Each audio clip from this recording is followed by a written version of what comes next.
So we've had some good discussion on the page this week about how you can maybe lose a few extra pounds in fat that you might have gained through lockdown. And one question I've got from quite a few people is, how can I calculate exactly how many calories I should be eating? And annoyingly for you, my answer to that is going to be, maybe you don't need to know exactly an exact figure. However, if you're adamant that you do want to know an exact figure, there are lots of ways you can work it out.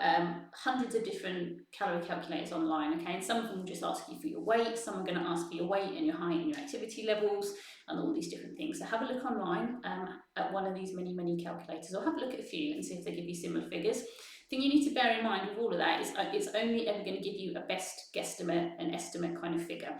Because when it comes to how many calories you need to eat, how many calories you actually burn, you can only ever get an exact figure if it's tested in a laboratory, or if you're tested in a laboratory, which probably most of us are not going to do.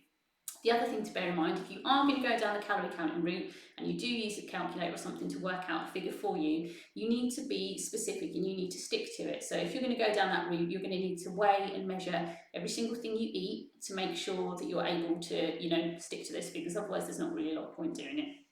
And you need to stick to it for a couple of weeks to see if you see any changes. And if you don't, you then need to tweak the figure slightly, stick with it for another couple of weeks. So if you're going to do that figure, commit and do it properly. However, I'm going to suggest that it might be simpler for a lot of people because we're all busy. A lot of you have got kids. There are easier ways that you can do it.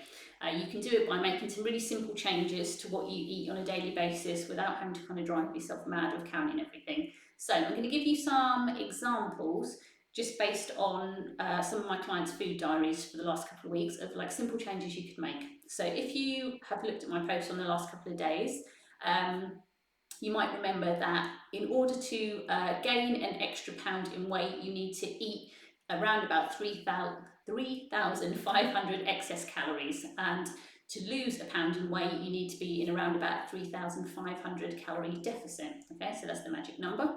So just some examples from my clients' food diaries, and then I'm going to hold up a big board with some numbers on, which hopefully will display the right way around, and we'll talk through that. So one of my clients who found out this week has on average 10 cups of tea or coffee per day with skimmed milk and 1 sugar at 30 calories a cup, which doesn't sound a lot, but 10, that's 300 calories a day. Over the week, that's 2,100 calories. She also likes crisps. We all like crisps. The particular brand of crisps she has is almost 200 calories per bag, whereas the majority of crisps now, if you actually look, things like hula hoops, Quavers, cheddars, things like that, are about 100 calories a bag, so there are lower calorie options. She has a couple of glasses of large wine every night, which are around about 215 calories per glass, so just short of 500 calories per night. Work that out over 7 days. And then, like most people who have cereal, for example, she doesn't weigh her cereal, so she just pours it into the bowl. And if you actually look on any packet of food, pretty much there's a recommended serving size. The recommended serving size for her particular cereal for an adult is 35 grams. We worked out she's having 75, so more than double. All right, so here comes my board. If this doesn't show properly on the screen, I'm going to take a little picture of this and put it in the comments, all right, because it's difficult to see on here, and it's difficult for me to hold it and get myself and the pictures in here. Okay, so I put on the top of the board 3,500 calories equals 1 pound. So just to remind us that we need to create a deficit of around about 3,500 calories to lose a pound in weight.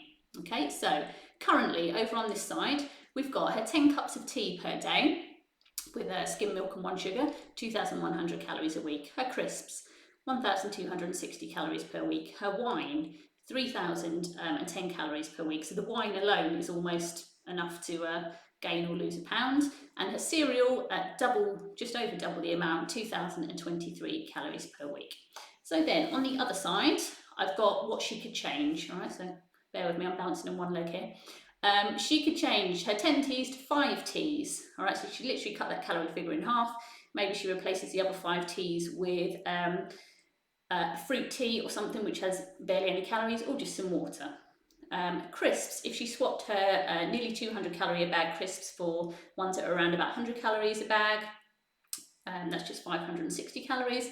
If she swaps her 2 large glasses of wine for 2 medium glasses of wine, we can save quite a lot there. And if her cereal, if she has the recommended serving size instead of the by eye serving size, we're down to, we can reduce it quite a bit there. So all in all, if she made those changes, she's going to save over 4,000 calories a week, which is more than enough to lose a pound in weight. Okay, so that is a pound in weight down just by making simple food swaps alone. So that's not even adding in exercise, additional exercise that she might do, because again, if you add in additional exercise, that's going to create an additional amount of calorie deficit.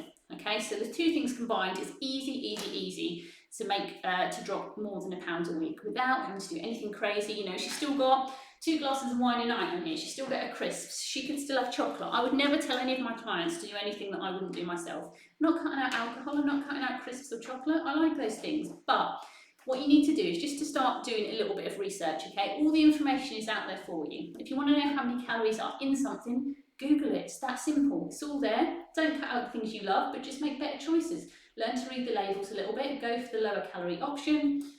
Someone suggested, or someone asked, yes, you do need to consider the nutritional quality of things that you're going to eat. So if you do swap sugar for a sweetener, which might have additives, for example, just factor that into what you're eating overall in the week as a whole. We want good, high quality nutritional foods, but we factor in there are maybe going to be the odd little additives and things, but that's your choice. Okay, so yeah, let me know how you get on with all these things. See if you can make some simple swaps.